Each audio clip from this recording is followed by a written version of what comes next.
Hello, welcome to this session, Accessibility, Affordability Agency, Housing for People with Disability. This session is focused on these three intersecting aspects of a very important and timely challenge. These are simultaneously aims that we're working toward and an opportunity to join a conversation and multiple efforts. It's focused on housing for people with disability. Before we begin, I want to recognise that we meet on multiple lands that have been the focus of learning and making and home for traditional owners for thousands of years. I join you from the lands of the Wurundjeri of the Kulin Nation, and I recognise their elders, past, present and emerging, and Indigenous people who may be present today. My name is Kate Tregloan.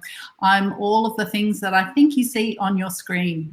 I'm also an architect with a specific focus on design education and its contributions to interdisciplinary impact, the built environment and addressing community needs. It's terrific to join you and to chair this session with my very excellent colleagues, Ilan, Wiesel, who is particularly interested in housing affordability, social inclusion and exclusion of people with intellectual disability, the geographies of elites and inequalities in the spatial distribution of public urban infrastructures. I'm also joined by Libby, who is an occupational therapist with 27 years of experience in the field of neurological disability and leads a national collaborative research program focused on housing, technology and workforce design for people with disability.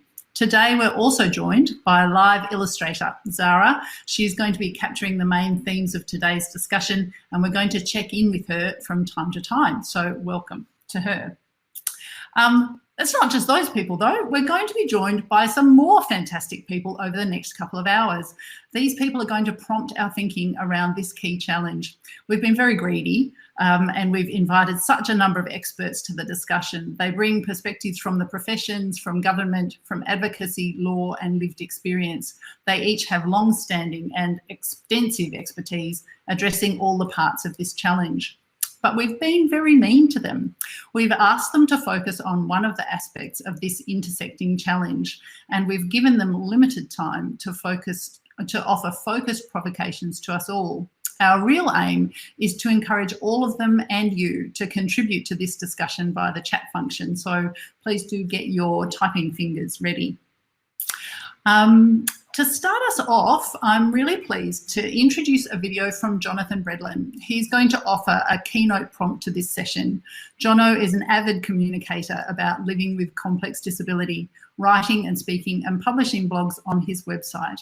He's an advocate for himself and for others with or without disabilities and has contributed to understanding the housing options available under the NDIS via many means. Jonathan is using text-to-voice technology to make his presentation, so I'll hand over to Jonathan now.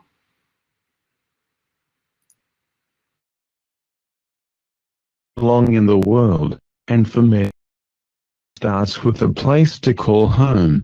A space in which we can make independent choices, a space that is affordable and a space that gives us access to the outside world. For people with disability, it can be a challenge to achieve that. While I have lived in some places of my own, they did not feel like home. But options for housing were limited.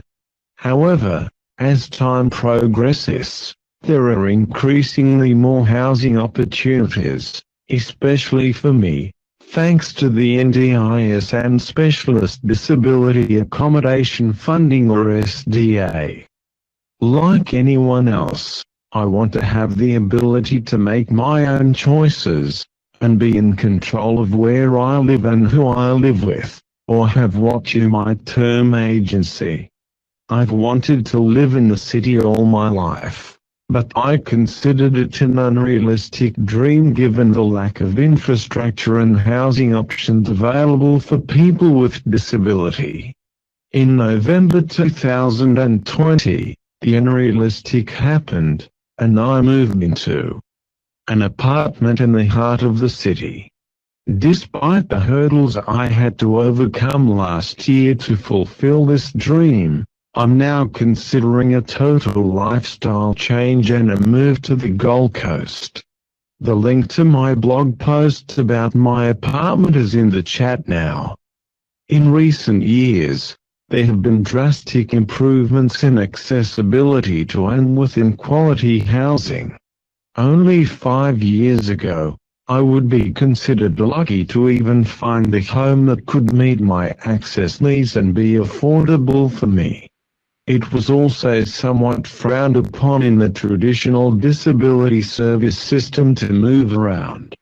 Things have changed so much that I can now move interstate, taking my NDIS and SDA funding with me, and be comforted by the fact that I could move back to Melbourne in a year or two, without too much hassle if things don't pan out as I thought.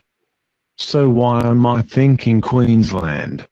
Firstly, most of my friends are living in Queensland. I am still on a self-discovery journey, and I wonder if a fresh start in a new state, with great friends around me, could benefit that journey. Secondly, I have heard that Queensland has some of the most accessible places in Australia, and is a great place to live for people who use a wheelchair. The area that I am thinking of moving to on the Gold Coast, Broadbeach, is known for being a mini South Bank with pubs, excellent nightlife and a casino, which suits me perfectly. However, unlike South Bank, Broadbeach is located right on the beach and is sunny all year round. A lot of people, disabled or not, go through stages of life like this. I feel lucky to have the choice to experience whatever I want to. With that said, there is one thing holding me back about this move. Besides being away from my family, I am nervous about losing work opportunities. There is an increasing number of work opportunities for me in Melbourne, and I am concerned that it won't be the same on the Gold Coast. Like many others, working ensures that I can live the life I want. But with anything else, you don't know if you don't try. Next January, I am heading off on holiday to go and check out the Gold Coast. There are several things I have to consider before I decide to make the move. While there, I need to determine if the area will suit my needs in terms of accessibility, public transport, shops and distance to my family and friends. Accessibility does not just refer to the features of my house that promote independent living and agency. It also encompasses the surrounding area and local infrastructure.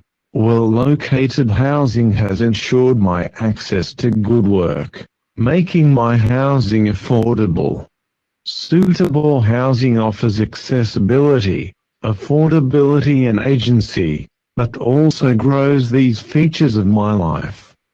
Agency, affordability, and accessibility are essential to the well-being of all human beings, but let's make sure to include those of us in the conversation that are impacted the most.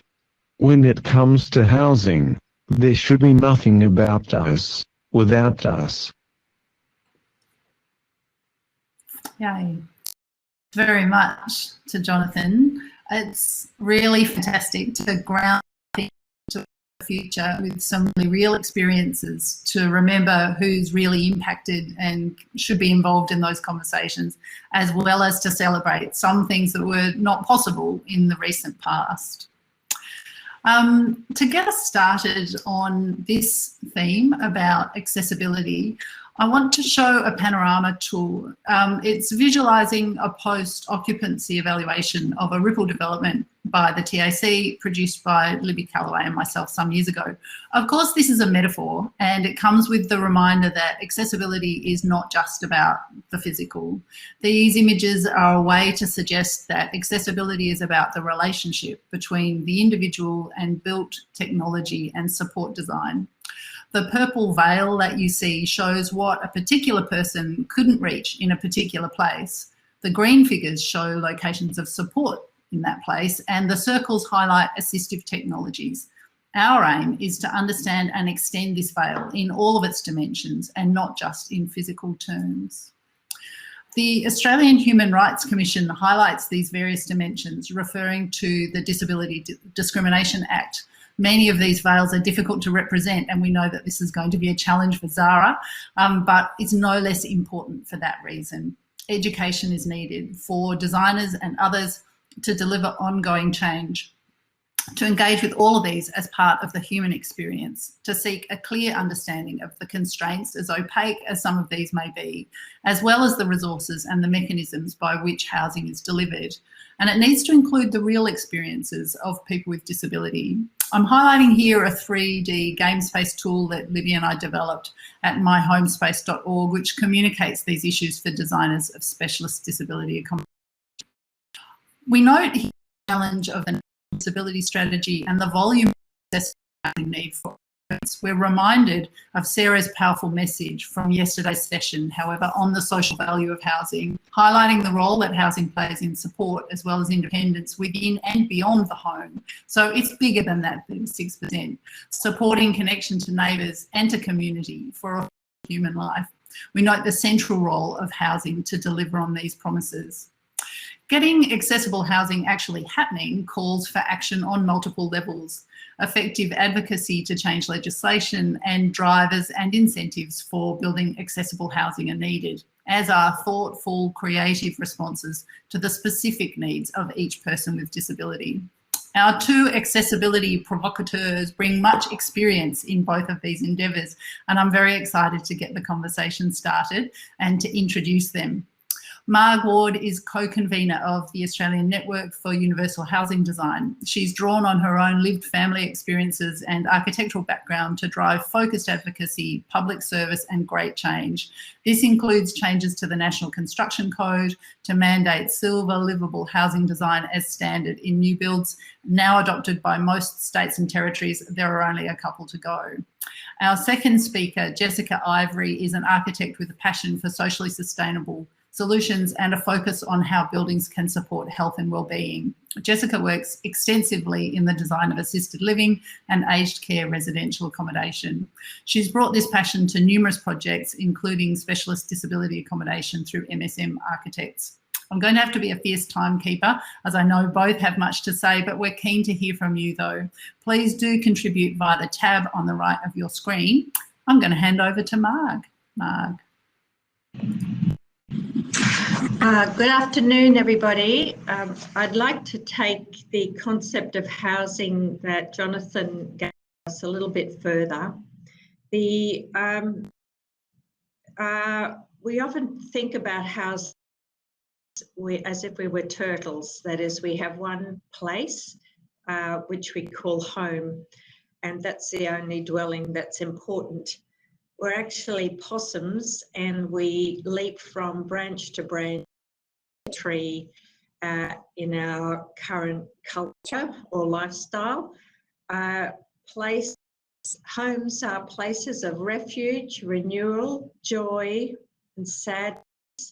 It is where the most important decisions are made and the most intimate moments happen. So if we're excluded from our other people's, then even though our home might be accessible, you might as well be excluded from society. So a person's housing should suit anyone at any time in any circumstance.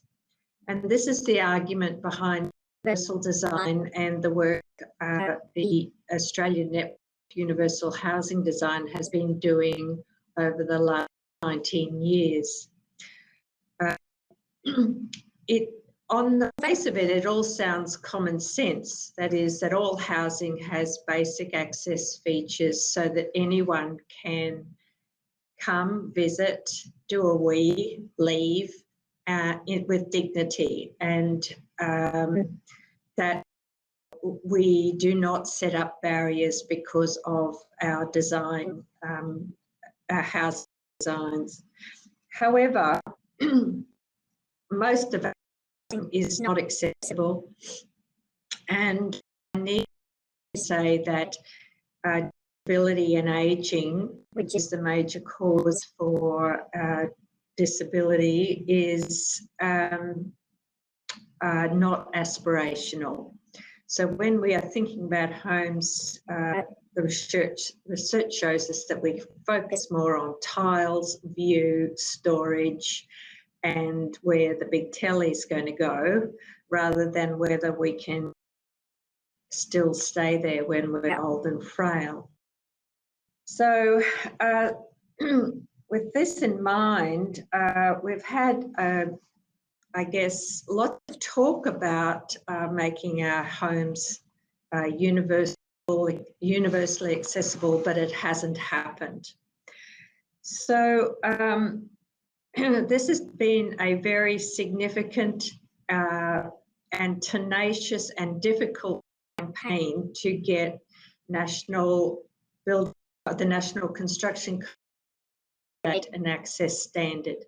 This has happened now in April 2021, and it will be implemented under the state legislation in the 8 states in September 2022. New South Wales and the South is still convinced that a voluntary approach will suffice. So at this point, I would like to categorically say that there is nowhere in the world where an approach has met the needs of society regarding access.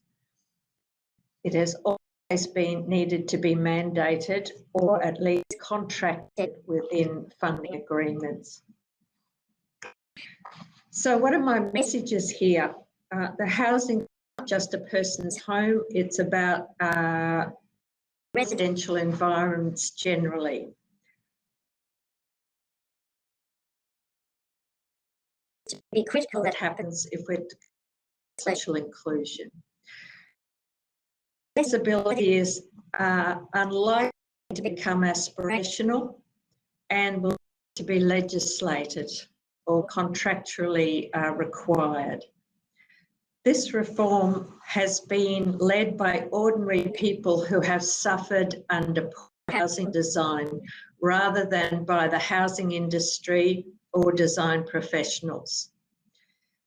Housing industry does not support this reform, and the reason is simple. The housing industry hates imposed change. Change means risks of errors and time delays in the short term. Both are costly, or particularly for volume builders. And what needs to happen? We need to continue to advocate for New South Wales and South Australia to implement these changes. We do not listen to voluntary approaches. They do not work in that way. The housing industry will continue to look for ways to minimise the risk. So therefore, they actually this mandating of a standard in time.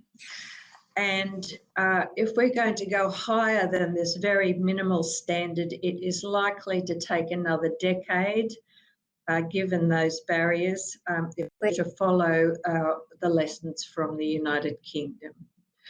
I'll finish there, not a cheerful note, but a realistic one.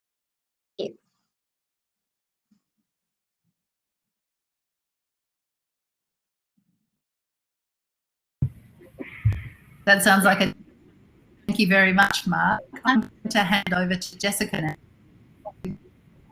and contrasting perspective. Thank you, Marg, and good afternoon, everyone. Yes, as Kate said, I'm an architect and I'm going to speak today from my perspective in terms of trying to deliver good quality, accessible housing, particularly through SDA. So I'm just going to share my screen with you. As an architect, I like images and pictures. So this is the first thing I just wanted to speak about is, as an architect, we need to define what we're really trying to achieve here and what is inclusiveness. I think fundamentally we want to be looking at removing systemic barriers, and like Marg said, this really needs to be policy driven. But the first thing you want to be looking at is creating essentially equitable access for everyone in all buildings, residential and commercial. The role of an architect and what we play in this is really important, but primarily architects work in the commercial, the public sector. We have a great influence there. In terms of residential, we account for about 10% of all new housing projects. And so fundamentally, there are some challenges there with volume builders and developers. Everything is profit driven. But essentially, sorry, I just got some talk back.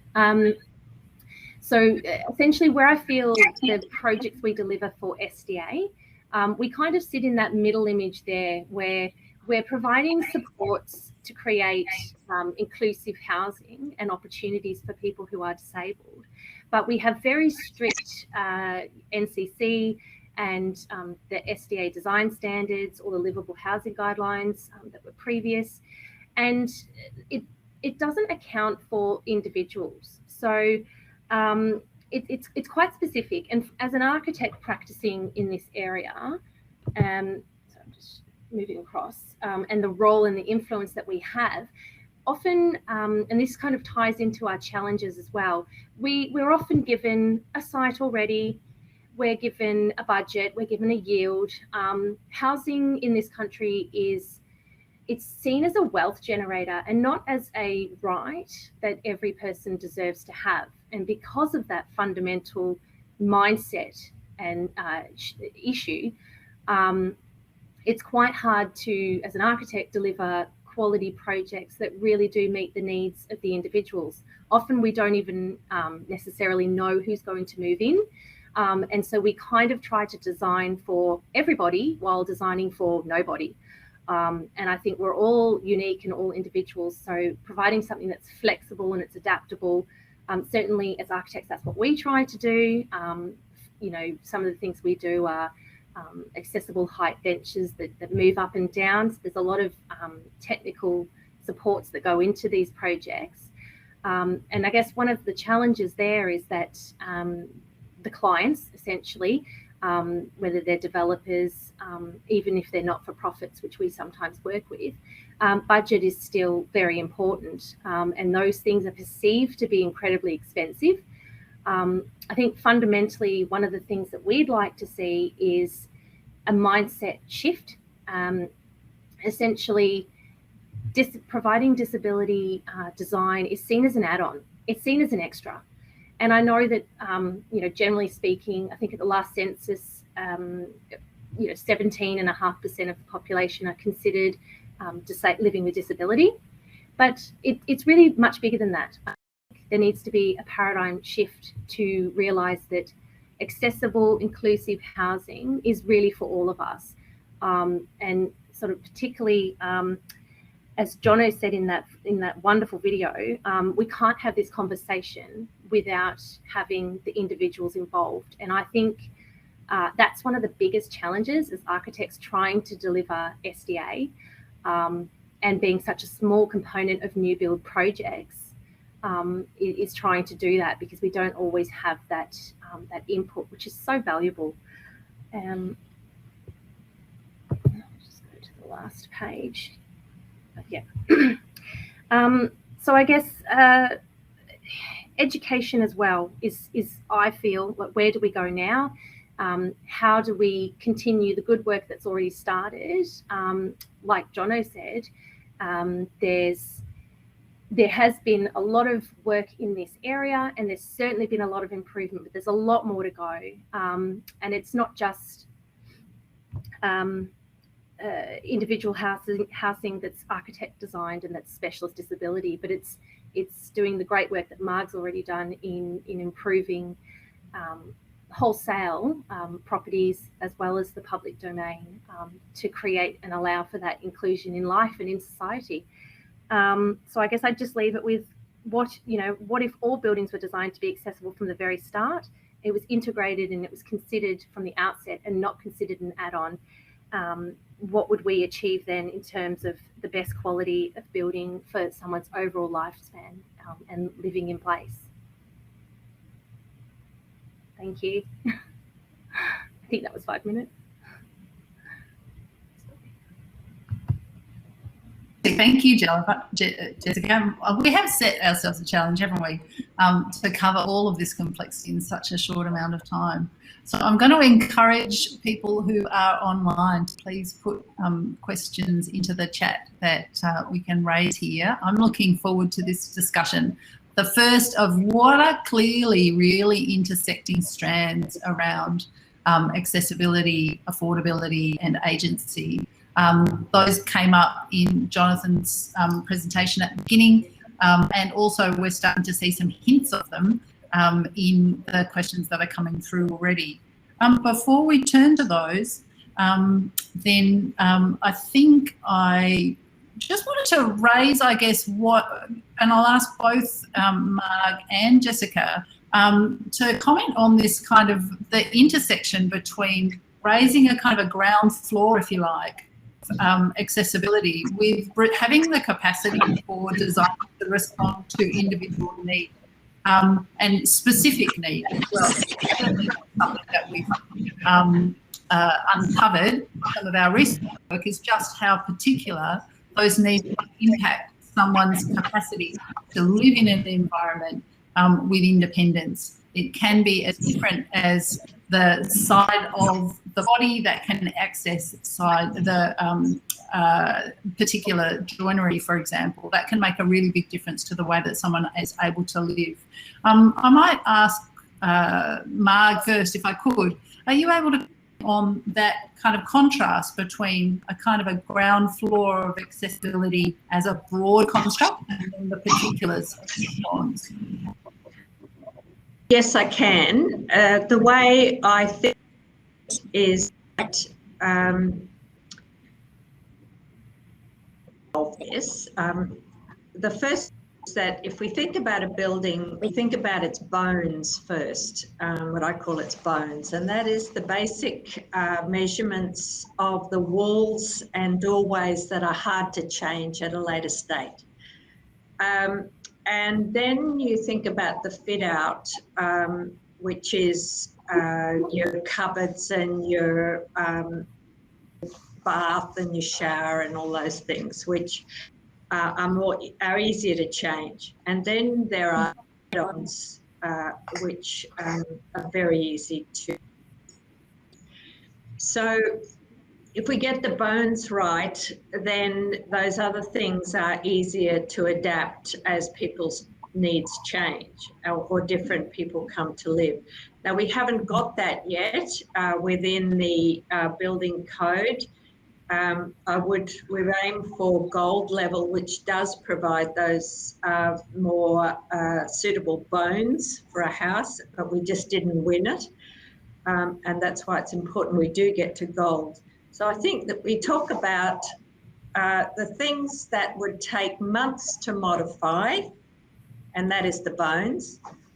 Things that you can do in a day, that's pull out a kitchen and put a new one in, or the things you can buy, which are your grab rails, your little minimal steps, your shower chair. Now, if we think about it that way, then we start to not get into such a panic that we don't get it all right first off. That's a framework that I would suggest helps you make what are the important decisions to get right at the beginning. Fantastic. Thank you, Marg. You're certainly singing a song that I know well and very much in support of. The idea of in the way that you've described, and then thinking about how the shorter term physical responses, if you like, to a person's individual need can sit on top of that but be supported by that is a great way to frame it. Also note NMBW have produced a fantastic project we saw some months ago in the Rail Forum hosted by Libby that really showcased a great example of that being built and occupied. Jessica, can I ask you to comment on that kind of contrast? Yeah, I think as architects, we need to think about future-proofing. I completely agree with what Marg was saying there in terms of getting your bones right.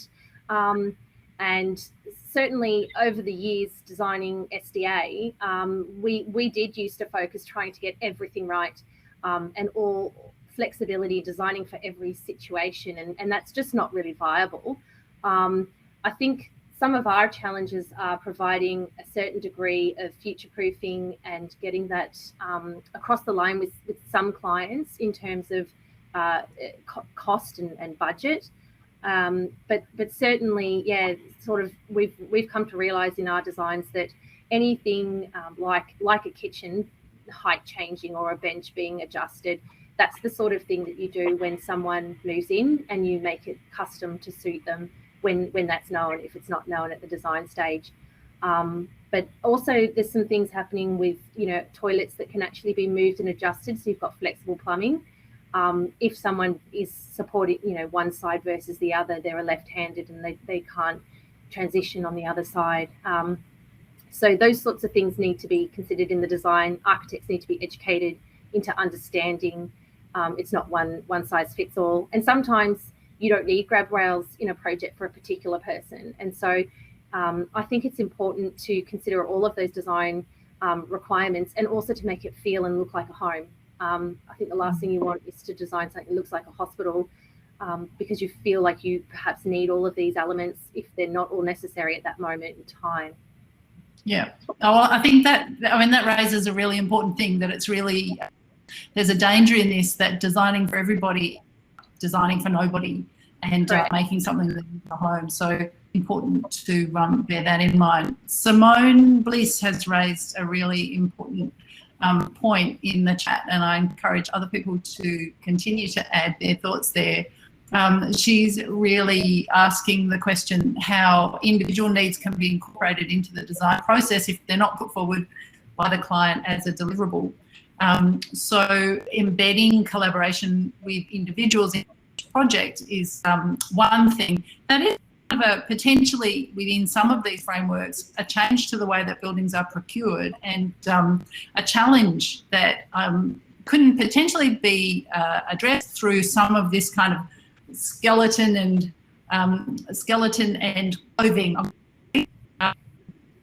approach to the delivery of and the development of the design, as Marg has put forward there. So that's a really fantastic thing to think about the kind of staging of those conversations and the potential for involving people in those discussions as well. I know Deneen has also raised some really important points in the chat, which are very important because she's able to point out the real specifics of not only the housing itself, but also the location of the housing. And our focus today is on housing, but we're also remembering that housing is part of a kind of a broader community. It not only offers that, but it also calls on broader infrastructure, social infrastructure and community infrastructure to be accessible as well. People are able to engage with their communities. I'm conscious that following us is going to be a discussion about affordability, and I see that Daniel Gesser has raised an important question here, which is really about thinking about housing more broadly, of course, our focus for these days, and the implications of a mandate or mandated compliance with a set of liberal housing guidelines, for example, and how this might, it's a part of the conversation, and I'm sure this is going to be picked up in this session, but are we able to raise that? I might ask Marg to comment on that one if I could.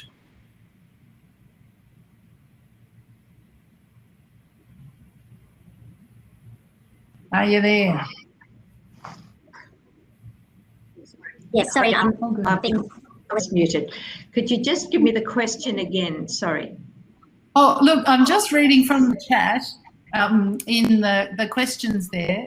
The real question about if we're thinking about housing affordability, and you've hinted towards this already by talking about some of the pushback from developers who don't necessarily want to have mandated minimum standards that have to do with accessibility.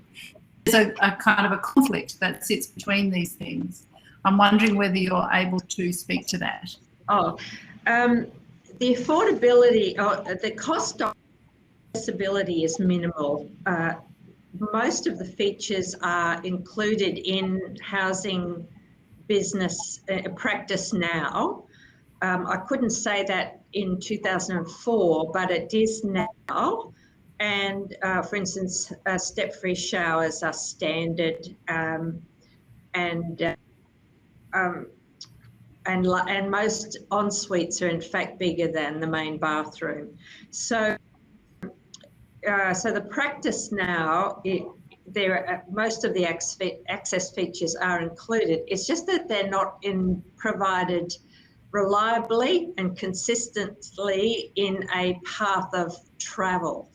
So you have beautiful large houses with fabulously wide doors and doorway entry corridors, which have about 4 steps up to that. So, so until we get a coherence of access features, then you do not have an accessible home. So that's the first thing. It's already in building practice, but just done badly and inconsistently. The second is that the pushback from the industry is not about accessibility. They couldn't care less what it is. They push back on everything. I've heard them push back on smoke detectors, on pool fencing, on environmental design features, that it's that they do not want imposed change, because the building industry is very interdependent and has a lot of different contracts. So if one contract drops out or is slower, that is, say, the pouring of the slab, there's a mistake, then everything else gets held up, and it's like a domino effect. So so the building industry works by rote, and typically the volume building. So they do not want to make any changes. If you follow the NCC changes, the housing industry pushes back on everything. Disability is not an issue that's a standout. So, and they're arguing at cost as they argue on everything. So it is my understanding that the actual cost of access features is minimal. And in fact, I would even argue that it would be less than some of the building practice now. It's the change that costs them. So once they've changed, they will not change back. They're very unlikely to change back.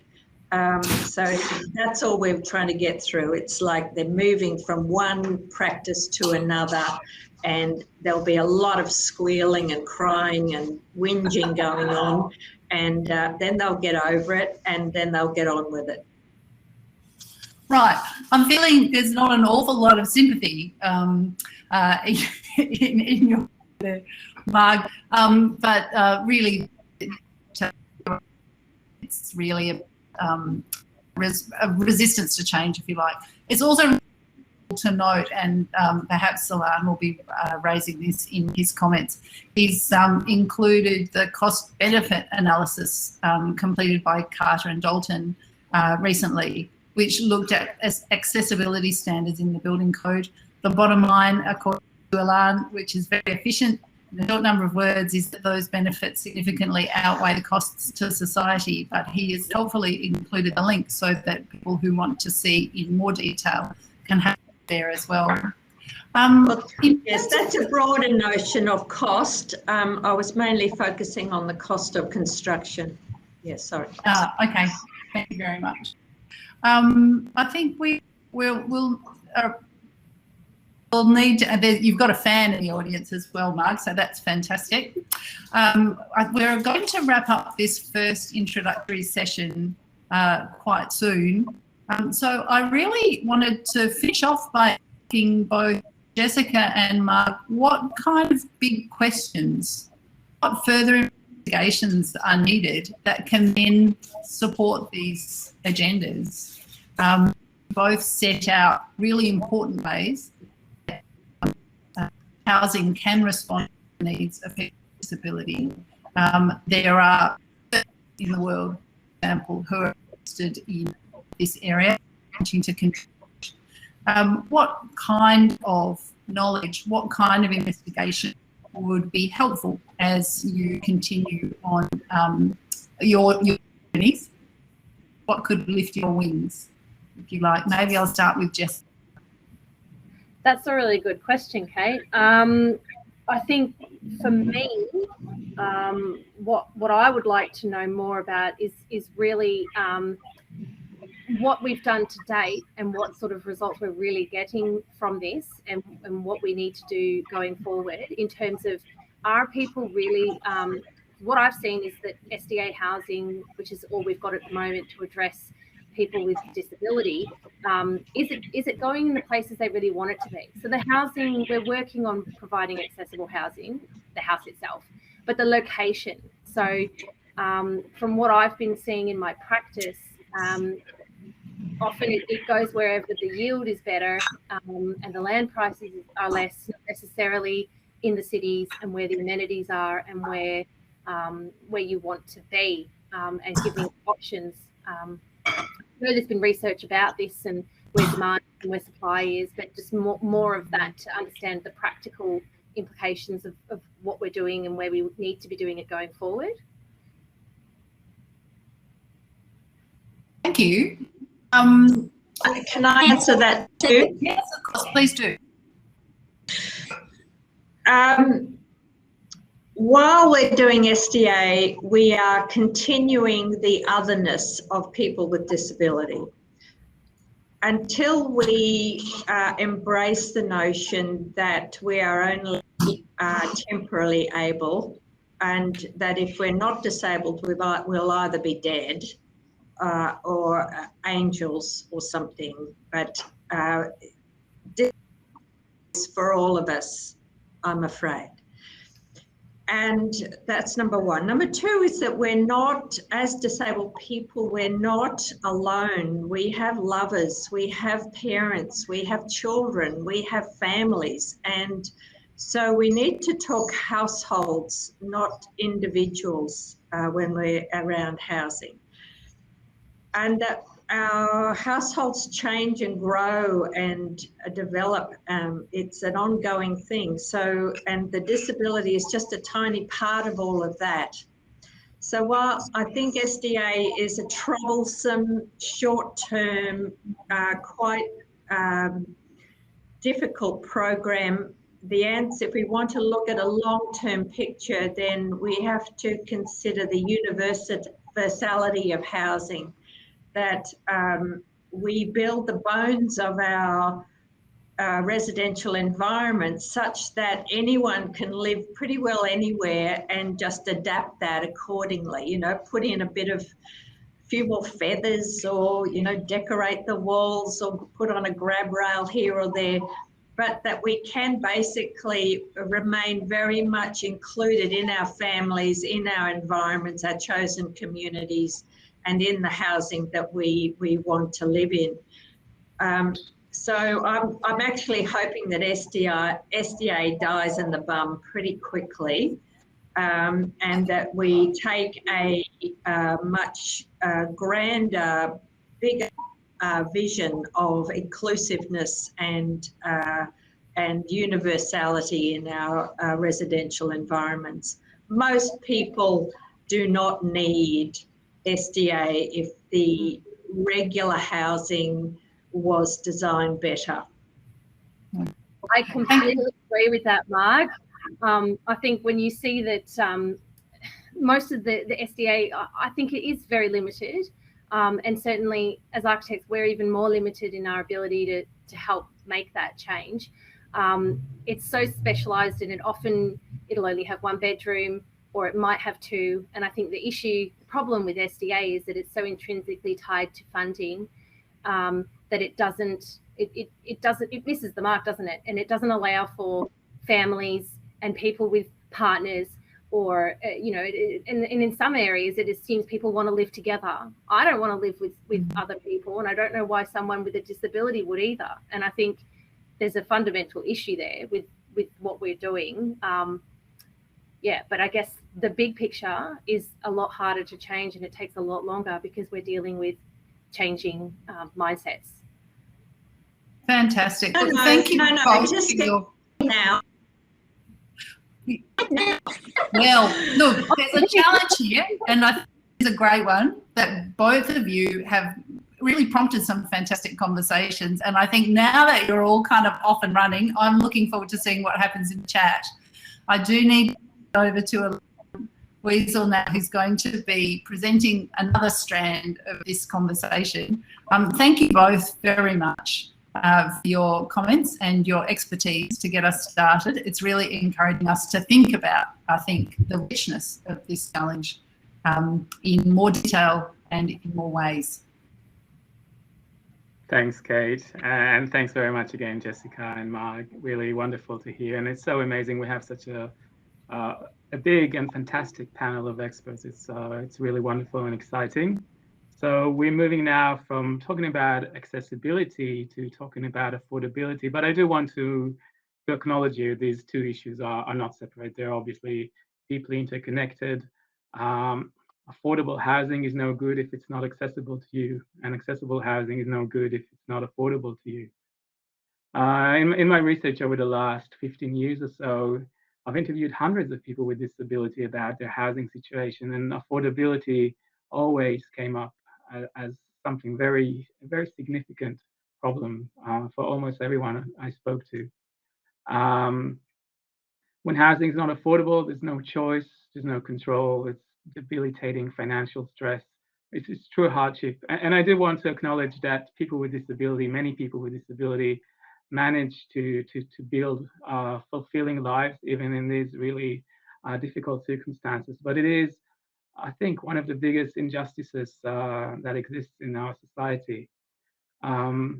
Before I introduce our two, panel experts here, Luke Bosher and Michael Blissdale, I just want to give you a few figures. I think that's just to set up the scale of our problem here of affordability. So if we look at the population of low-income people in Australia, not just people with disability, but low-income people in general, we're talking about over 1 million people across Australia experiencing housing affordability stress, which is defined as paying more than 30% of your income on rent or mortgage if you are on a low income. So that's 1 million people.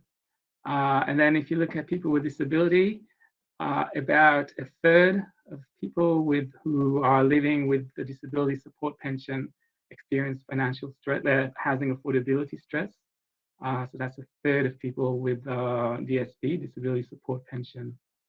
Anglicare every year publishes a report on their snapshot of the rental market, and they found that only 0.4, less than 0.5% of rental properties advertised at any weekend would be affordable to a person living on a disability pension. So this is the scale of the problem we're talking about when we talk about housing affordability for people with disability. I don't even understand how 30%, that seems really low when you think about basically no affordable properties in the private rental market. And then we've got research looking at the NDIS and NDIS participants showing there's a gap of about 120,000 affordable units, housing units for NDIS participants. And again, that's just the tip of the iceberg, because NDIS participants are only 10% of all people with disabilities in Australia. So, and finally, the last sort of figure I want to share, data is really poor here, but among the homeless population, the majority have some form of disability, whether it's psychosocial, cognitive, or a mix of physical and other disabilities. So it's a huge problem and massive scale. And I guess our discussion today would be about how do we even start to think about housing affordability, and also acknowledging that it's very deeply structural. Unaffordable housing is a structural issue in Australia. The housing system was set up to be unaffordable, was set up to support homeowners and investors. It was set up effectively as an alternative to age pensions, and it was set up as a commodity to be traded rather than, I guess, homes. It's a commodification of housing. So all those really structural issues, it's embedded in the way housing is taxed, in the way that it's policed. So how do we start to talk and to think about solutions for affordable housing for people with disability from such a low starting point? We have Luke Boucher here. Luke is the Executive Director of Strategy, Partnerships and Governance at Homes Victoria in the state government. Luke oversees the big build, and I'll be really keen to hear from Luke about the big build. Prior to his current position, he was also CEO of the Summer Foundation, and he was also closely involved in setting up the NDIS. He worked with the NDIA and setting up the architecture of the NDIS. So we are very lucky, and it's quite rare to have this opportunity to have someone with such a deep understanding of disability policy and issues in such an important position in state government. And we also have Michael Blissdale. Michael has been a very dominant figure in the world of disability rights advocacy in Australia for many years now. He's now Executive Director of Rights and Inclusion Australia. Prior to that, he held senior positions in PIC advocacy bodies, such as People with Disability Australia and Home Modifications Australia. And I know Michael will talk about rights. He will bring it right to the basic of thinking about home as a right, which I think is really fundamental. So those are sort of my big questions for discussions. And how many more big builds do we need? How do we get those big builds? How do we ensure people with disability are included and not marginalized within those solutions? And what are the best ways to think about and frame our new solutions for housing affordability? So I'll invite Luke first to share your thoughts, Luke.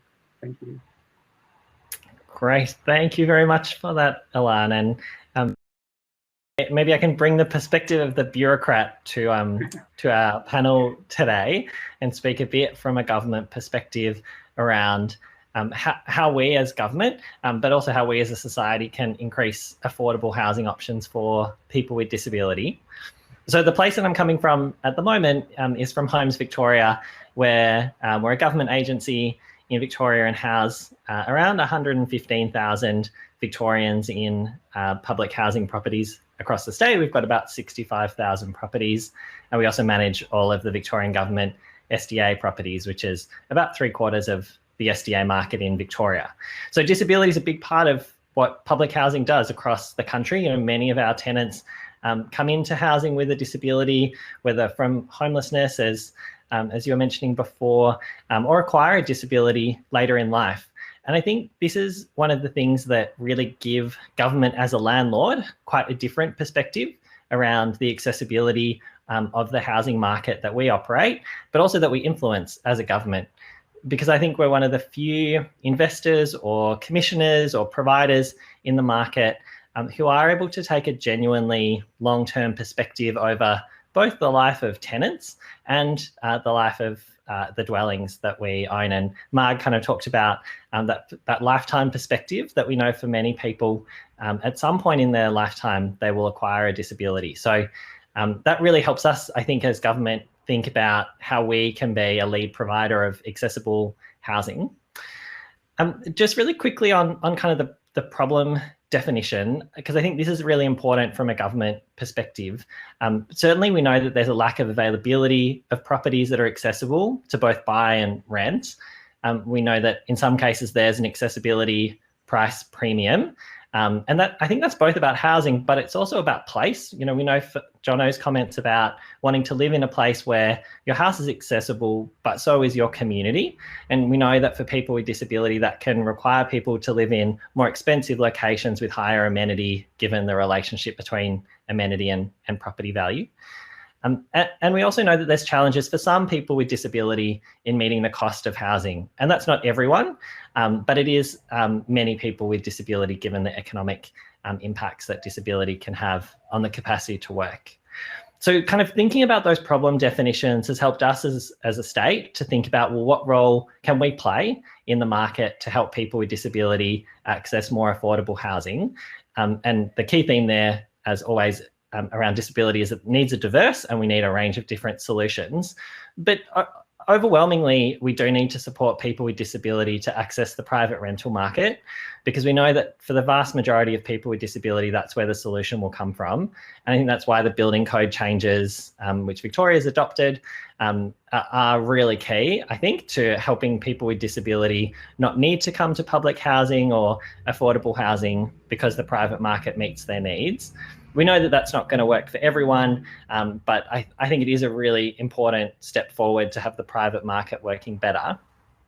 And I just thought I'd touch on a few of the options. Like, obviously, we've got private market, ownership and rental, social housing, including public housing, and then kind of SDA at the pointy end of that housing continuum for people with disability. And we've spoken about SDA a bit already, so I thought I'd talk more about I might just touch briefly on private ownership and then talk a bit about social housing and affordable housing, which is a new product that we're developing here in Victoria. So the solutions I'm talking about aren't ones that are going to fully solve this problem for every person with a disability, but are, I think, some novel ones that can be scaled and that we should look at what impact they can have for people with disability. On private home ownership, I did just want to mention one of the initiatives that we recently expanded in Victoria is the Victorian Home Buyer Fund, where people can come with a 5% deposit rather than the full deposit that might be needed if they were purchasing privately, and the state takes a share of the equity in the property that they purchase, and they can purchase a private market property that they don't need to buy from the government. And I think that this is a really important initiative for people with disability, because we know that people with disability can struggle to save a deposit given the economic impacts of disability. So I think that co-investment can help overcome one of the barriers for people with disability. But what I wanted to touch on a bit more in detail is around the big housing build, where Victoria is building 12,000 homes, of which 9,000 are social housing. But for the first time, we're developing a new affordable housing product of around 3,000 affordable housing units. And that means that they'll be priced at a level that's affordable for people who might not be eligible for public housing but can't afford private rental. So I see this as a real kind of missing middle between, you know, people who aren't the key target group for social housing, but really are struggling to find accessible housing in the private market. And so it can both help overcome that barrier of availability, because we'll be building all of that housing to LHA Silver and 5% of that housing to a much higher level of accessibility like LHA Platinum. So by building that housing, you know, 2,900, 3,000 or so units of housing that are co-located and integrated into communities where there's social housing, affordable housing for that broader eligibility group and SDA together on the same sites, I think does give people that mobility between different types of dwellings. It means that they'll be able to visit, as Mark pointed out, you know, have those social relationships with other people that live in the same community as them. And I think it will also enable people to age in place and keep those relationships rather than having to move to a new property as their needs change.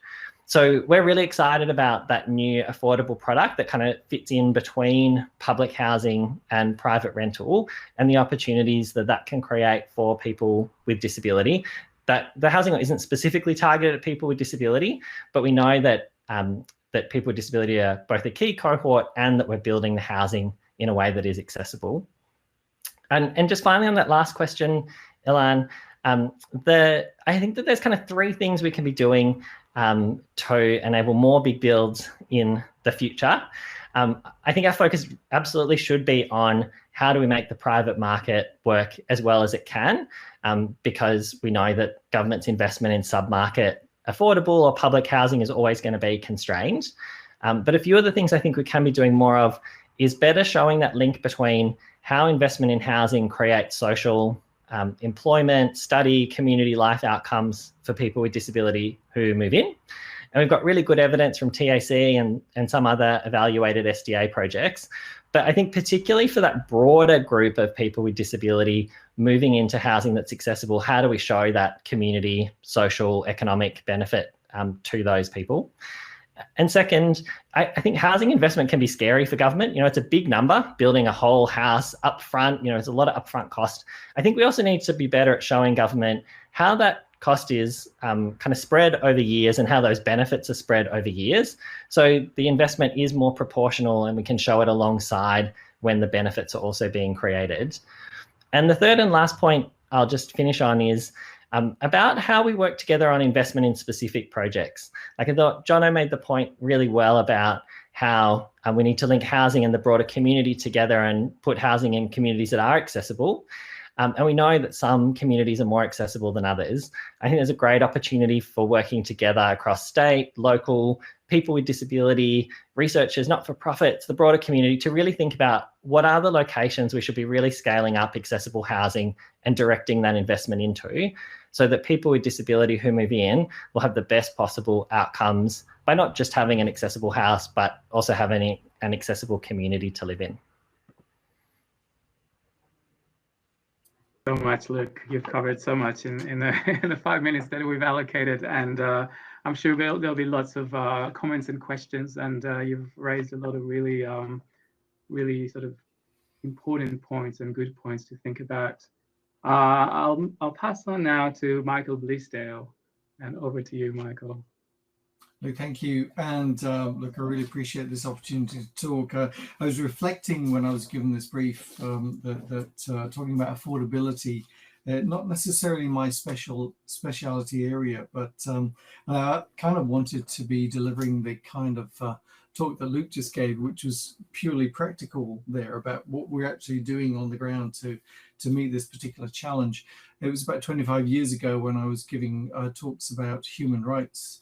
When we were talking there about the potential for a human rights bill in Australia.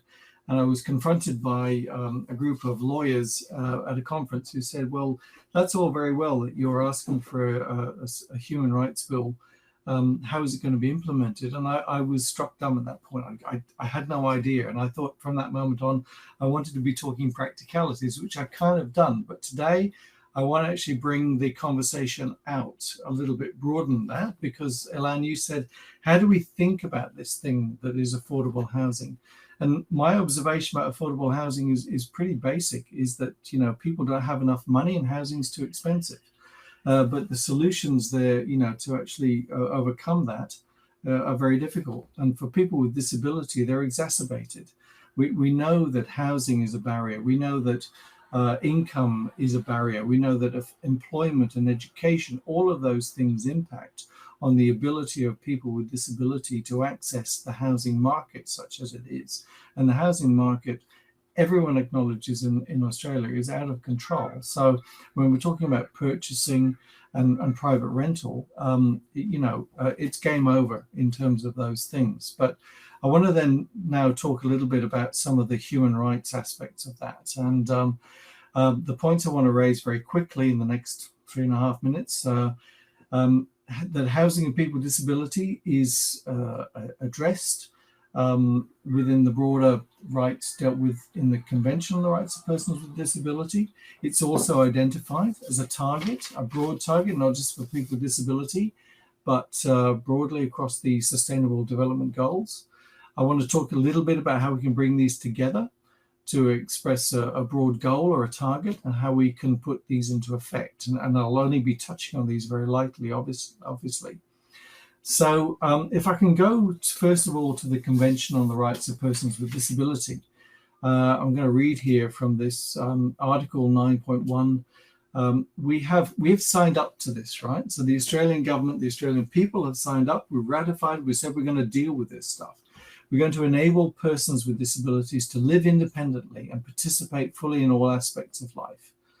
And measures will include the identification and elimination of obstacles and barriers to accessibility, including housing, amongst transportation, roads, and what have you.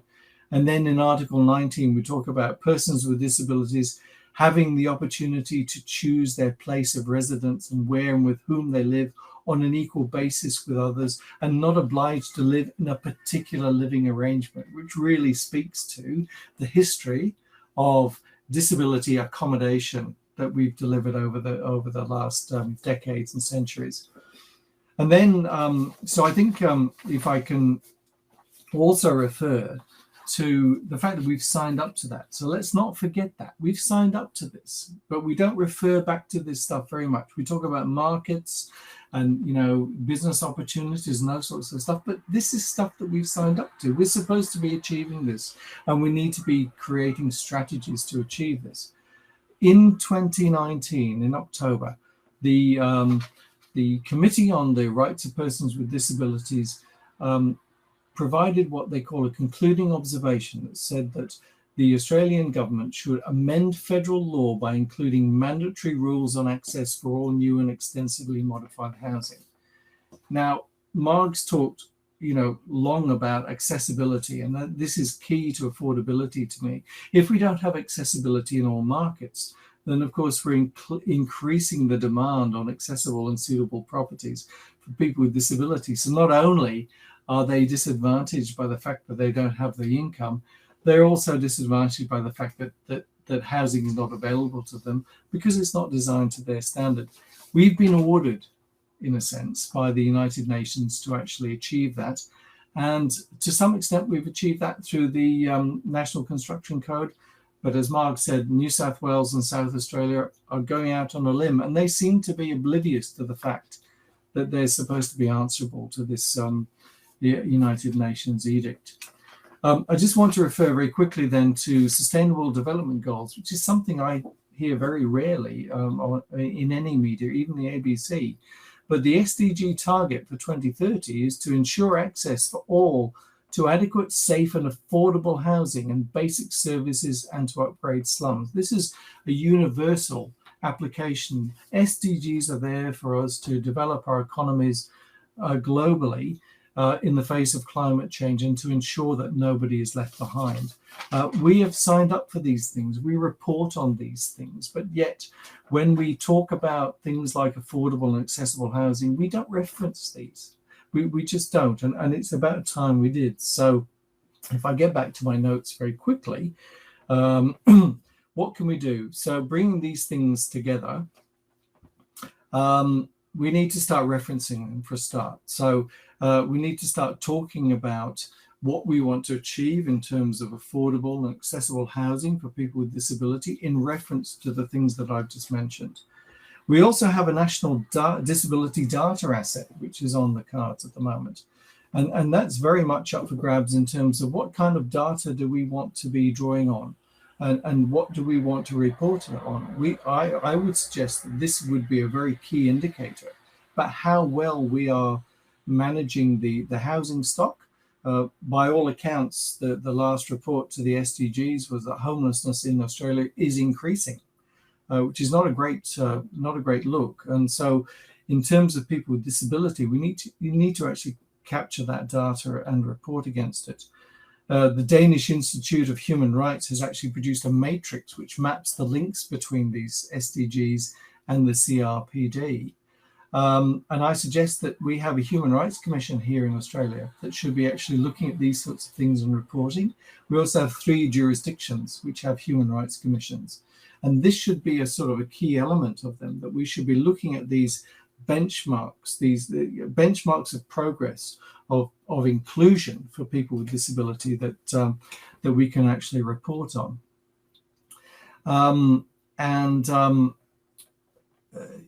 So I think then that putting them into effect is much more difficult. And that brings me back to 25 years ago in that conference where I thought, what am I going to do about this? So That's not so easy, but there are some tools within the United Nations. We can use mechanisms.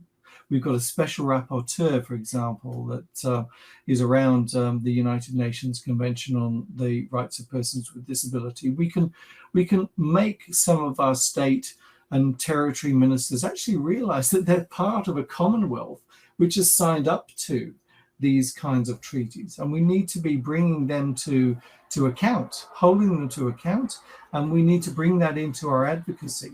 As Ilan said, I've been an advocate for many years, and will continue to be so, and so our advocacy needs to continue to reference these kinds of treaties and the commitments which our governments have made over the years, and hold them to account. And also, just one final thing is the UN Guiding Principles on Business Human Rights. We focus all of our advocacy attention on government, but in fact, industry, business has signed up to this guiding principles. Australia has signed up to these guiding principles. We need to be asking of industry, and the building industry in this case, why is it that you're not actually meeting the human rights of people with disabilities in signing up and adopting, for example, the National Construction Code around basic accessible standards? And what other things are you doing over and above that to ensure that people with disabilities are able to enjoy their human rights and get access to affordable and suitable housing that they need? So that's the big picture. I think we need to go back to the big picture. I'm kind of motivated at the moment by COP26 and the fact that we've got a global conversation there around climate change, and it needs governments to be adopting things that are agreed at in principle at a global level. These are already in place globally. We need to make sure that our state and territory and Commonwealth leaders are actually aware of them to start off with, and then holding them to account for it. And I'll leave it at that at this point. Thanks so much, Michael. And I do want to encourage everyone in the audience, feel free to post your questions in the question thingy. And also you can, I think you can also raise your hand if you want to come up and ask a question live. I do want to ask Luke, I guess, building on, I guess I see here almost two paradigms of thinking. One is the rights paradigm, the understanding of housing as a human right. And then there's another paradigm, which is cost and benefit. And it sounds, I guess I'm interested in hearing an insider perspective from government, Luke. What is the paradigm that you hear in government, and does the rights discourse, is that even heard in the corridors of government? Is that effective? Yeah, look, I think I'm going to give you a kind of both the influential answer kind of, Ilan, which might be a little bit unsatisfying, but I think especially in Victoria, the human rights conversation is absolutely a conversation that happens within government. I think it's really kind of enmeshed in the DNA of how bureaucrats think in that human rights framework. So I think absolutely that's there. It's a base, it's a foundation, but I do think a bit to Michael's point that some of the rights I think do really become quite specific. Like I think that the right around not being required to live in a particular type of place or being required to live with particular people, I think that's a right that really bites, and it's something that's very specific, and it's very easy to operationalize, I guess, in some ways, easy to implement. Sorry about that. But I think some of the other broader rights are very difficult. Victoria has the lowest amount of social housing of any jurisdiction in the country at the moment, at 3.5% or so of our housing is public housing, as opposed to, rates that are much, much higher in other jurisdictions. And so, I think that's very difficult. Should we have 8% of our housing be public housing? Should we have 1% be public housing? I think it's hard sometimes to operationalize some of those rights. And that's where I think that cost benefit framework can be helpful, because I think it can help to I guess, be a bit more pointy around for what groups is this additional investment one that government is persuaded to make. But I would say that the comparative analysis between jurisdictions is very influential. You know, you kind of ask for the insider perspective. I guess my insider perspective would be states care about how they fit with other jurisdictions. Victoria cares about the fact that we have fewer public housing dwellings per capita than any other state, and that's a motivating factor. It's something the Minister and Premier both talked about in the launch of the $5 billion investment, that the fact that we were doing poorly on that state's league table is influential. And I think that comes back to rights. You know, we're a state that, you know, really wants to live up to the human rights obligations we've got as a country. And if we're doing worse than every other state, then clearly, you know, there's room for improvement against those human rights standards. Thanks. Those are really helpful comments. I think for me, I guess, as a researcher, also to think how to frame those issues in a way that they're heard and they make a difference. Michael, did you have any comment about the same question about the different paradigms of rights and also cost benefit economic analysis? Yeah, look, I mean, I guess what I was saying throughout that rather hurriedly was that I've tried to engage in the practical world of cost benefits and try to sort of fit within the paradigms of government. And I've found it's sort of at this moment when you asked me to come and speak on this that I thought, you know, let's look outside that, because I think we've become too introspective. I mean, I think the NDIS is a wonderful thing, and I really lobbied hard for it, and it needs to be obviously improved. But it's a great thing, and it's a great thing, as Jono said in his opening video. But I think we've lost sight of the bigger picture, and that's why I really wanted to bring the bigger picture into this, because. One thing that irritates me slightly about the NDIS is the approach that's been taken. It has a mandate, as far as I'm concerned, to deal with the systemic issues of disability, but it's doing it on an individual basis. And to try and solve the systemic issue of housing on a person-by-person basis and make them responsible for trying to solve this problem is indefensible, as far as I'm concerned. I mean, that's the aspect, one of the aspects of the SDA that makes me want to cringe and cry. I think there's some really good examples of developments through the SDA which are laudable and which we should celebrate. But by and large, that program has not been successful. If you had to say, you know, is it a successful program? It has not met its goals. We have not created new housing, and it is in no way, I believe, stimulated the housing market broadly, you know, to make itself accessible to people with disability. And, you know, we've got social housing, community housing, very small proportion of the market. We need to increase access to the private rental and, you know, the private ownership market. This is what people with disability, you know, from decades back have saying, we just want to be part of the community. We want to have the same access to that kind of stuff. And the NDIS, the NDIA and all of its, you know, its policies to date has failed in that respect. So that's kind of my response. I'm just loving how fire these perspectives are and the way that they are all coming together. Thank you so much. But I do feel like I have to be a fierce timekeeper at this point, Ilan, if I could. And also to say that we need to check in on what Zara has been doing before we move on to Libby and the people who are going to be focused on agency. Is that okay with you? Oh, look, that's amazing. How fantastic. And she's ready for the next section as well. I'm looking forward to seeing how those final parts together. Thanks so much, Sarah. I'll hand over to Libby, if I could. Libby. Thanks, everyone, and look, really excited to move into this last section of a very, very complex and important discussion. I'm going to share my screen for a minute and just introduce our final two guest speakers for tonight. Now on agency, and I think what you'll see is this final A in our AAA, and we did select AAA to really highlight that we want a fully accessible housing system for people with disability in Australia.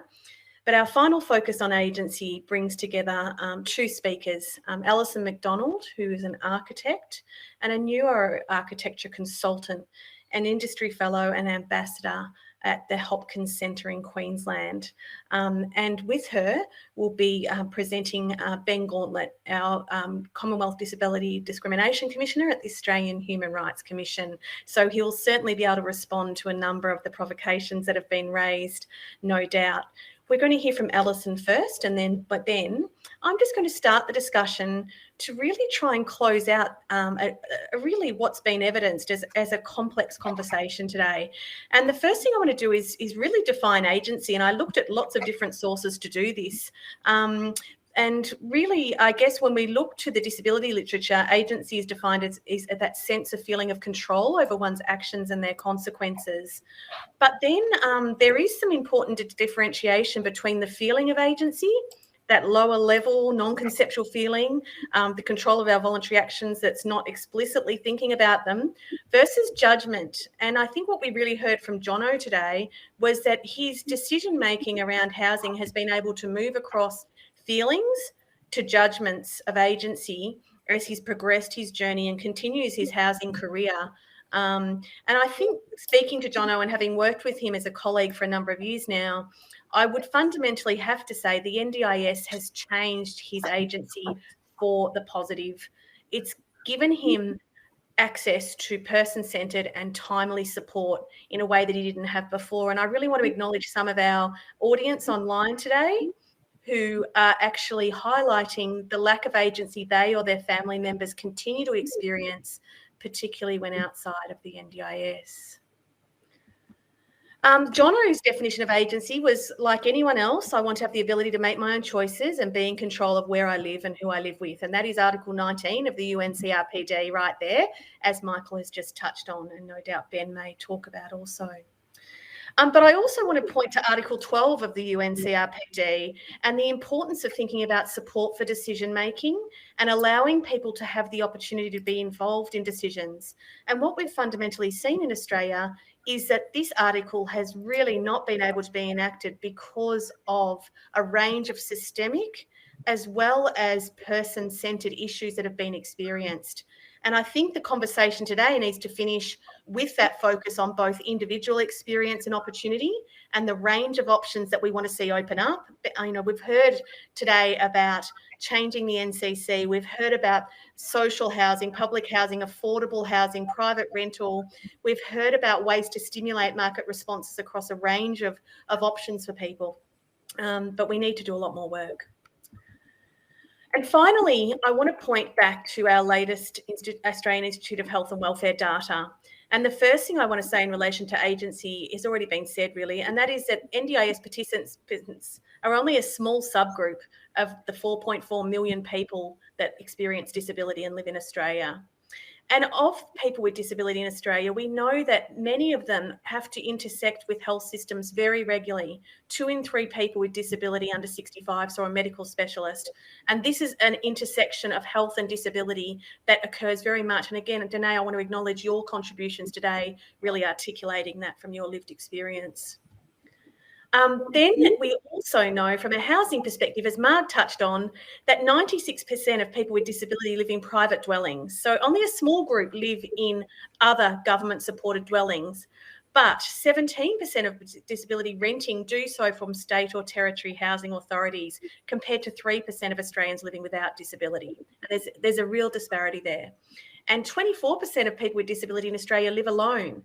And so when Marg talks about bringing families together, is that a choice for people with disability to be living alone, or are there the issues, the intersections of housing and community, as Luke touched on, that mean that people with disability may be excluded from their society, and that housing may not be the only panacea that we need to be working on?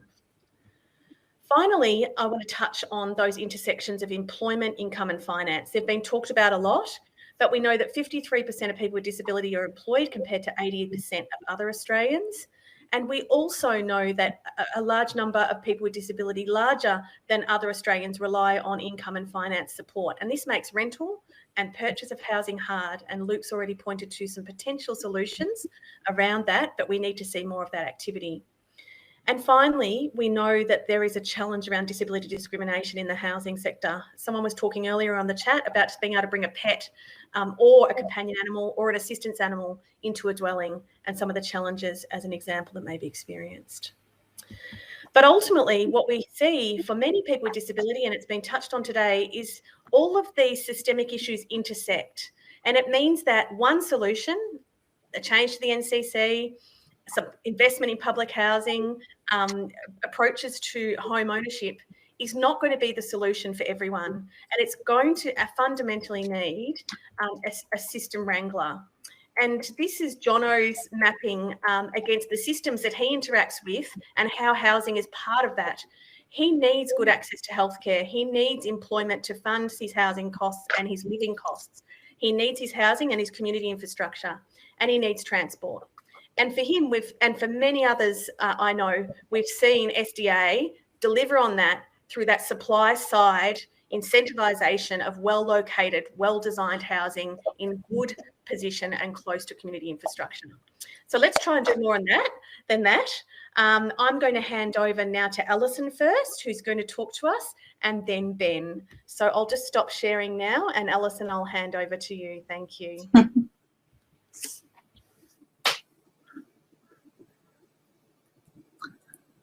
Good to go. Hello, thank you, Libby.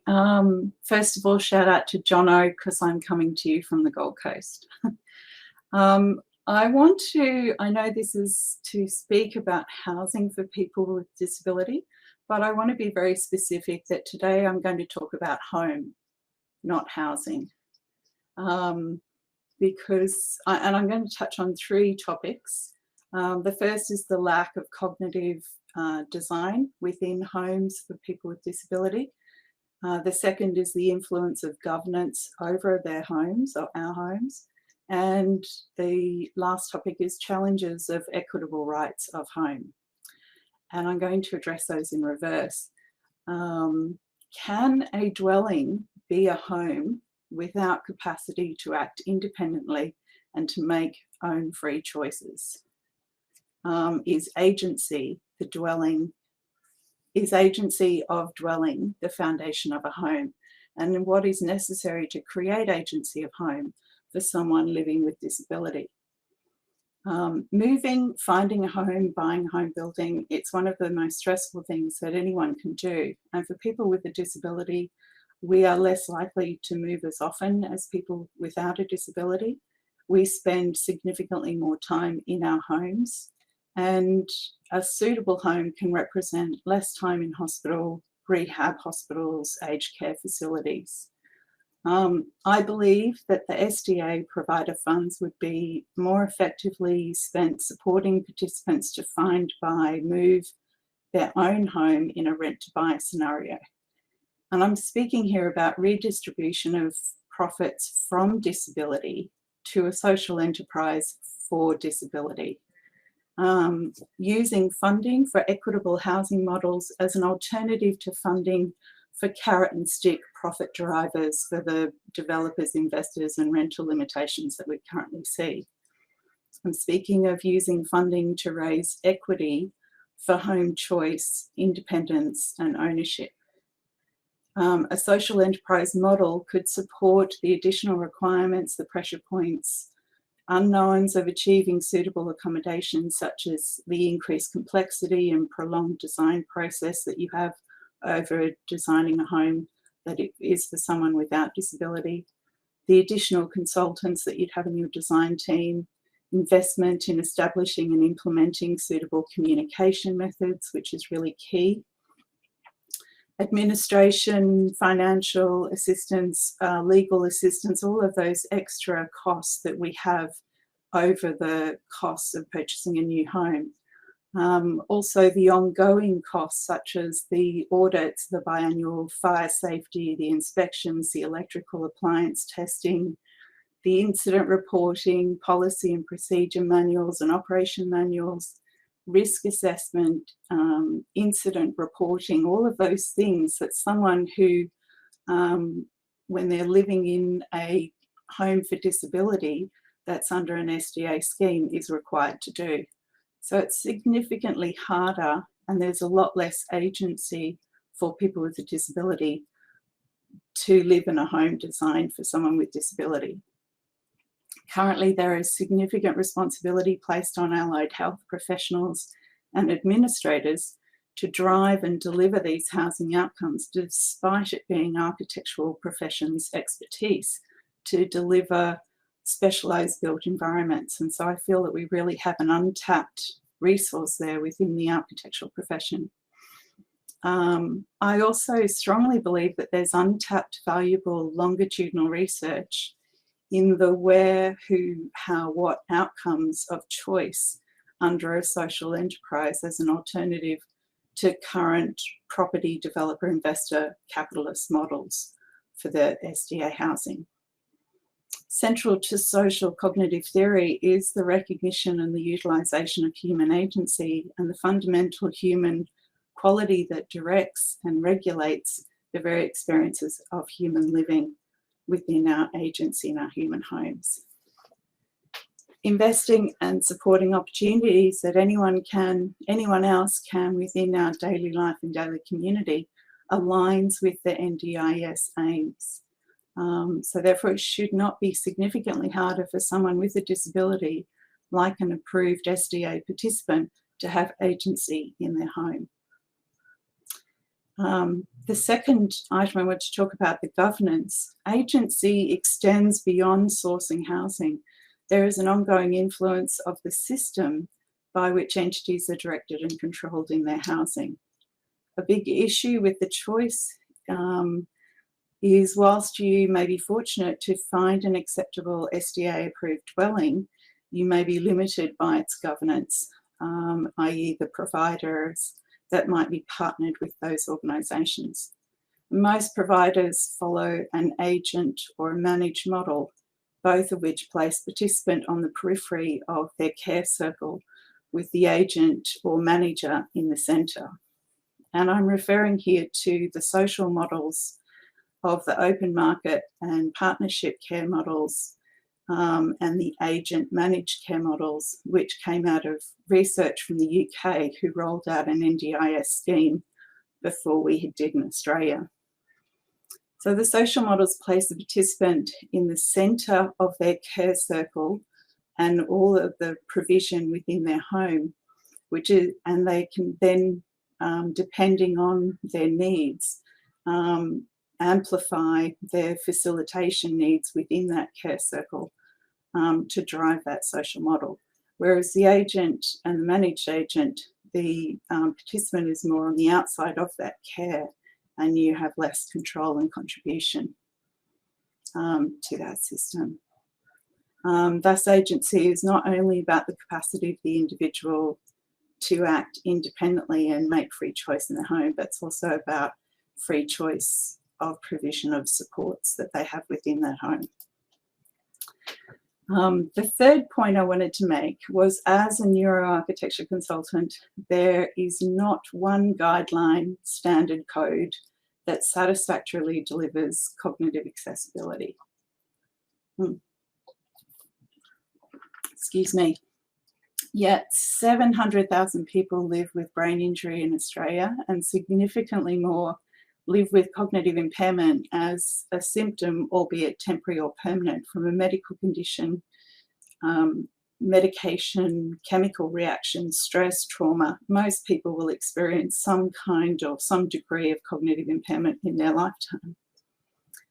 My experience has given me acute awareness of how hostile our built environment is, how it fails to include invisible disabilities, particularly cognitive impairment, and how the general application and interpretation of standards, codes, and guidelines fail the unique and individual needs of complex health. We need to challenge good, acceptable design solutions for disability beyond changing the colour of a grub rail in a bathroom. Designing for cognitive, accessible, usable, and enriching dwellings is not just about sensory comfort, but also responsive and assistive for impaired executive functioning, decision-making, and building legibility.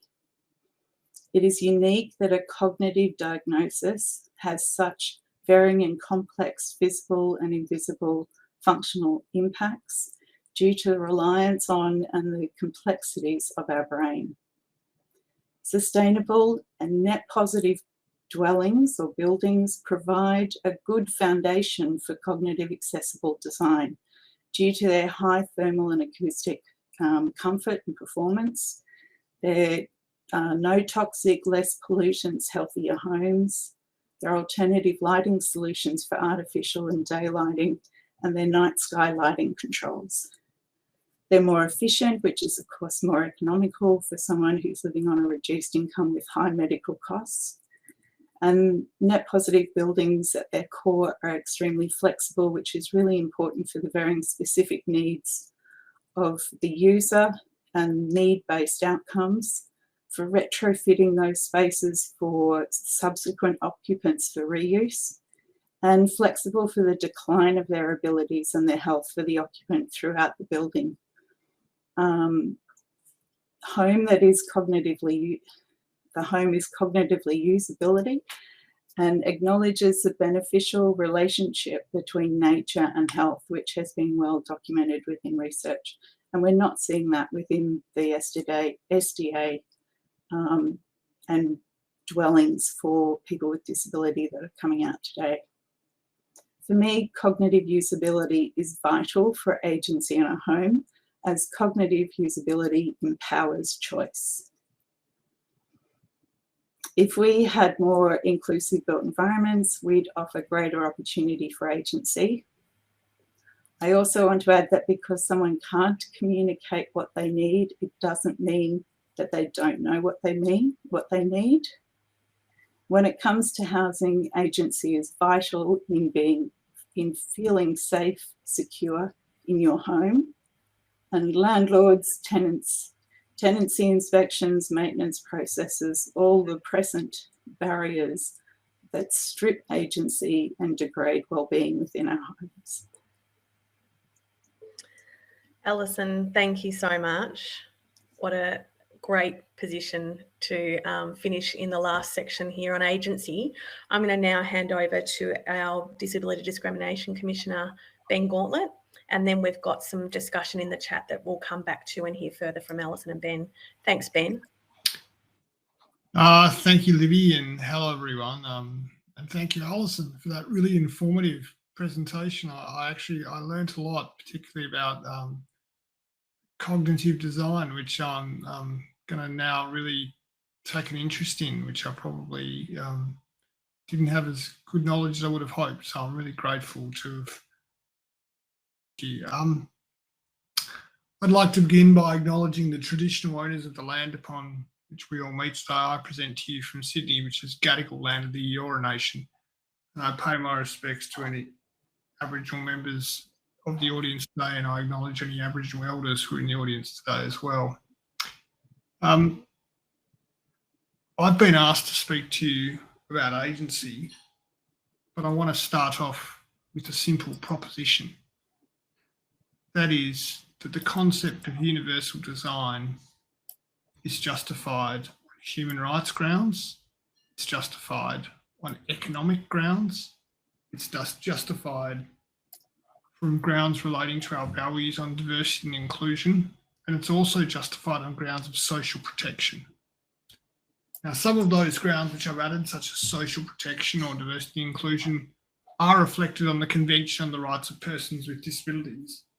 But too often when people think of universal design, they think of it of an issue of either an economic issue or a human rights issue, but it's actually both. And what I want to really emphasise when we talk about agency today is that when you look at agency and for it to take place, there are a number of preconditions for agency to be effective. And they rely on a number of articles of the Convention on the Rights of Persons with Disabilities. They include Articles 5, 9, 12, 19, 26, 28 and 29. But the essence of those articles is that what you need to have is an accessible environment which individuals know is accessible and that they have the means to move into that environment, and then they can exercise both mental and legal capacity to either rent or own that particular property. And to do that, we need a number of policy preconditions to be established. One of those is that we have universal design throughout our built environment. And I've heard some speakers talk about the National Construction Code and what we need to change in relation to that. And I'm a huge supporter of getting mandatory National Construction Code rules relating to accessibility, in part because it is a recommendation of the Committee on the Rights of Persons with Disabilities, but in another part because it actually reflects incredibly good economic policy and human rights considerations. And one of the things that's not often suggested in relation to economic policy and house design, but is unbelievably important when you consider the National Disability Insurance Scheme, is that good house design keeps people out of institutions. Good house design prevents people going into aged care early. We know from the Royal Commission into Aged Care Quality and Safety that 39% of people living in aged care facilities had experienced violence, abuse, neglect and exploitation. That figure is a figure that you can put no dollar value on. So when we talk about design, we're also talking about the issue of keeping people safe. To exercise agency in relation to property and to housing, we need information that is understandable by the individual who is required to exercise choice and control. That means that certain information must be made accessible and understandable to that particular individual.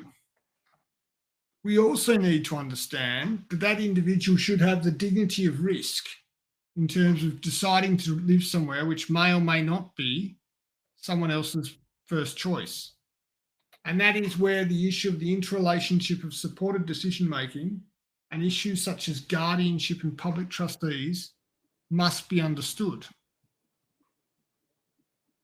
But as a societal measure for us to get to that position, we need a number of preconditions to occur, which will hopefully be reflected, at least in a developing standpoint, in the Australian Disability Strategy, which will be released at the end of this year. What we need to have is good house design, the availability of information, an understanding of how much money it takes for a person with disability to live in the community and to have social protection or schemes to ensure that there is enough funding to ensure people with disability can access different types of housing, whether it be rental or purchasing their houses. But then we also have to have the data collected to ensure that we have objective evidence as to what is working well. And that interrelationship of human rights is also good, sound economic policy, because it is far cheaper to build accessible housing upfront. It's 22 times less expensive to build the accessibility considerations in upfront. And the person who pays to have the property modified is invariably the taxpayer and not the developer. The developer, in modifying the house, gets paid, or the builder, means that industry gets paid twice. And we need to be really alive as to where the costs and benefits exist in this situation. But for us to have an agency in relation to affordable housing, or to have agency for people with disability, what we need to have is a lot of preconditions in place. They relate to issues such as accessibility, etc. They also relate to supported decision-making. And I want to finish my presentation with a story from when I was in New York. And when I first got the job as Disability Discrimination Commissioner, I had to fly to New York for the Conference of State Parties. And at that event, I sat in the back corner of an event by the government of Moldova, and a young lady with complex support needs was presenting. And in presenting, she was talking about how she'd just been released from a residential institution where she had no choice as to who she lived with. And at the end of her presentation, she said, and one of the best things they gave me when I left the presentation was they told me what my name was. My name is Maria. And what always shocked me was that for 19 years, this individual didn't know what her name was when she lived in an institution. And I think when we look at housing, we look at living in the community, and we look at people with disability more generally, we need to be very, very clear that each and every person has a name, and each and every person should be treated with dignity and respect with core human rights.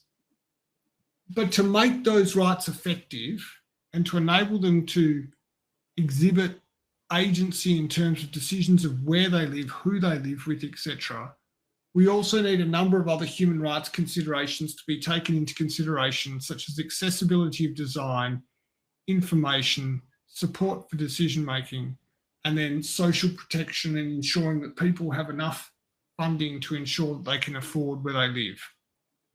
And so what I hoped today is that we understand that although agency is important, it is built upon a foundation of other human rights, which we have to consider too. Thank you very much. Thank you so much, Ben.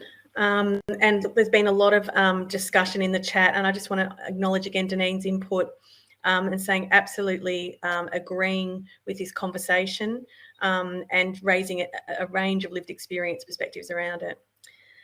We've just got a few minutes to hear further from Alison and Ben and address any comments from the audience. So we welcome you to put in your perspectives further.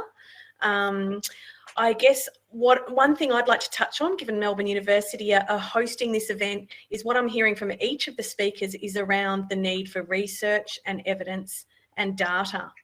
And Ben and Alison, I just wonder if you could both comment, whoever'd like to first, on what you see as the burning research questions that need to be answered in relation to this topic now. For me, it's researching how we can do it differently from how we currently do it.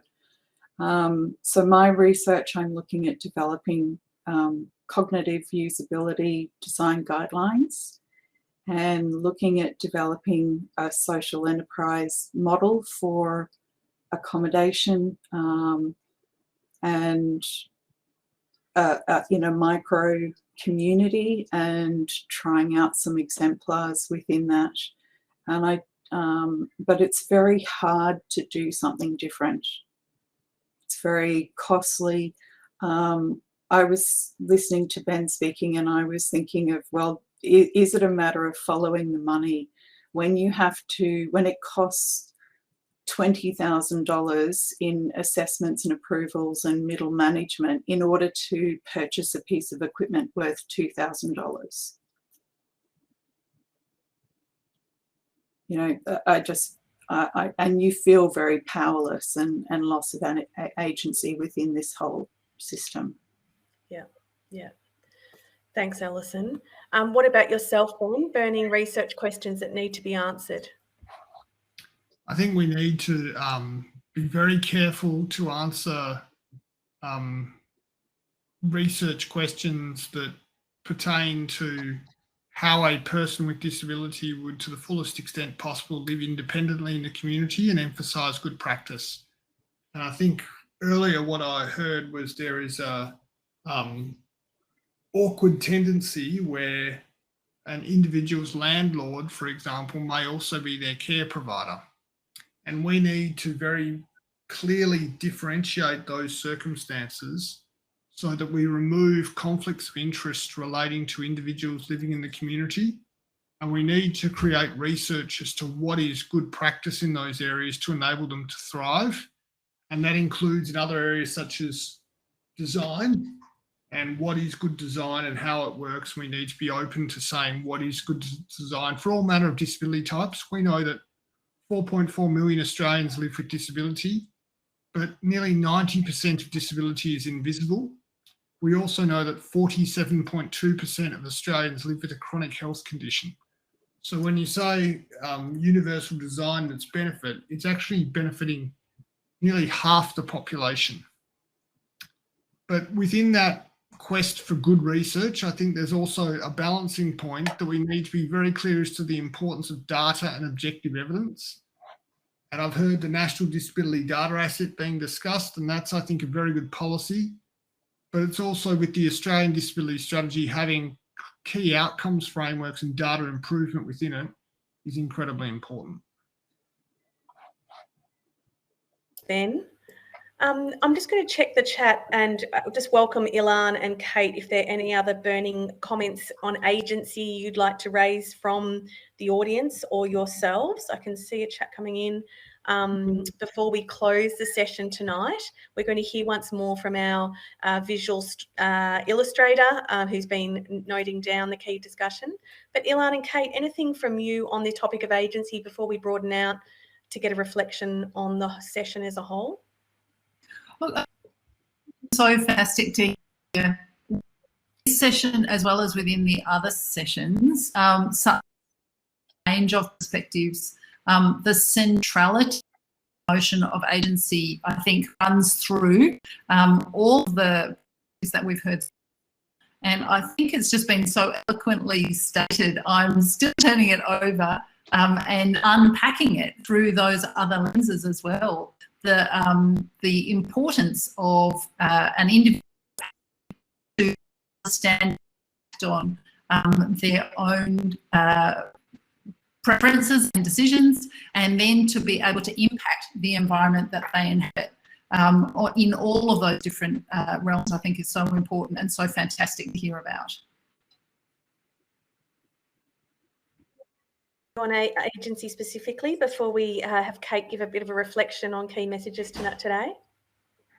No, other than to say that it was a really fantastic discussion, and I've learned a lot, and I'm really, I guess, interested in many of the concepts that were new to me around cognitive design, and I guess I have been engaged in supported decision making, but some of the connections made here were really important and interesting. So thank you to all the speakers.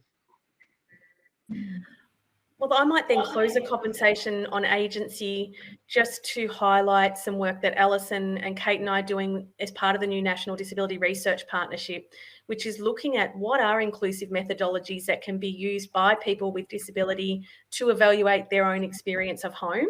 And so we're really looking forward and hopefully could present that to you next year as part of this important meeting that's convened through Hallmark. So I'm going to hand back to Kate now, who's going to just give us a reflection that Ilan and I might also chat about. We might just firstly, before we hand to you, Kate, just hear from our illustrator, just with a final sort of overview of what she's captured of the discussion. I'll just get you to share screen. Amazing. Sarah. Hi. So we'll be able to just that at the conclusion of this session, Sarah's going to leave this image up. There's so much detail in there, and so there's this kind of fantastic set of relationships that I think Sarah's been able to pull out here. I want to look in so much more detail, but I can see the key, and many of which I've been noting down right here as well, and I'm going to look forward to seeing those at the close of the session as well. Thanks so much, Sarah. Really amazing, really amazing. I guess I wanted to share just at the conclusion, we've only got a couple of minutes left here, and I wanted to share some of my own notes on what I've heard. I feel confident that this has some errors in it, but I also feel confident that all of our fiery speakers are going to correct me, and so I'm looking forward to that as well. I think that it's been a fantastic set of perspectives, and they have crossed all of the boundaries as we expect, in ways that are surprising and also fruitful and also challenging. It's such an important area, and that's absolutely what we need to bring forward as we attempt to address all of these challenges. I think it was fantastic to hear about the links between housing and community connection.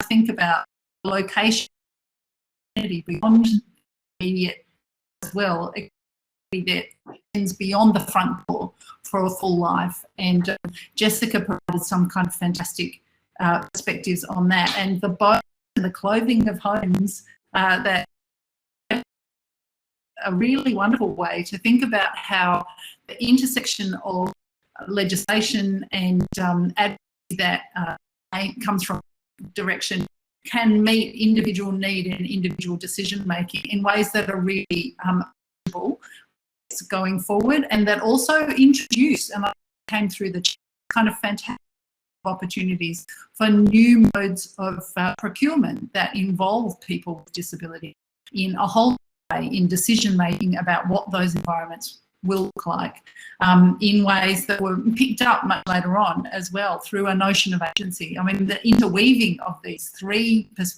aspects I think has been really important.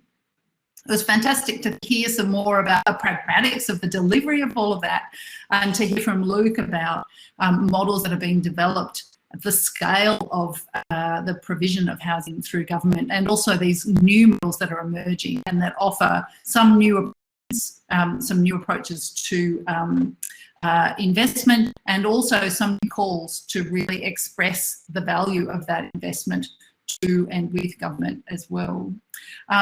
A reminder, of course, that the location of these decisions sits within international commitments as well, and fantastic to remember that all of these things, they go from the micro to the very macro, and to consider those decisions within that very broad context. It was wonderful to hear from Alison, and to kind of recognise in such clear terms a whole range of specific issues around the sourcing of a home and the importance of part of that, the potential to influence the delivery of the sport as well as a part of home, and the specifics different, I guess, on disability, and ways that I think other people have expressed have been a new avenue and a new way to consider some of those needs. And it was also really fantastic, of course, to hear from Ben about universal design for the provision of clearly accessible environments in which people with disability can exercise their rights, that makes economics as well as human rights sense, and that these need to be understood and understandable, that people need to be able to enact those decisions with dignity and with respect. It was fantastic to hear all of these, the fire and the commitment and the call for data and research that can underpin these steps. So I want to thank all of our speakers for their contributions, and Libby and Ilan for sharing this session. Thank you. We're looking at Zara's fantastic interpretation of perspectives. We'll wish you a good evening and look forward to what's coming next.